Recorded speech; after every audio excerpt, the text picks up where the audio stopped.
Tell me about what it was like to be with Hubbard. Well, to me, Hubbard was a fellow who had potentially workable processes that would enable you to make life better. You know, it was really simple as that.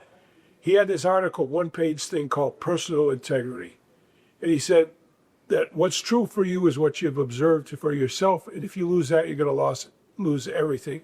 And nothing in the subject is true for you unless you personally experienced it to be true for yourself. I liked that. You know, it was all, here were a series of tools. He didn't even say they would work or they didn't work. In the old days, when I got in, you would take the tools and you'd see what kind of experience you had, you know.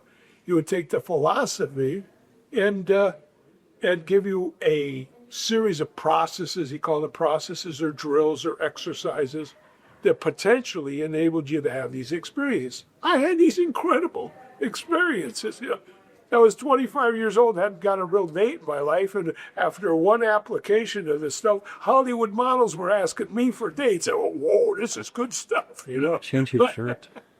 So, you know, that it was kind of like that. Oh, Ron, you're right. You know, I don't have Ron as a saint. Ron had an ego as big as a mountain, but he also had a heart as big as a mountain, and they would alternate in and out. Right. Unfortunately, the church fell into the organized religion trap, you know, which he predicted that it would, actually.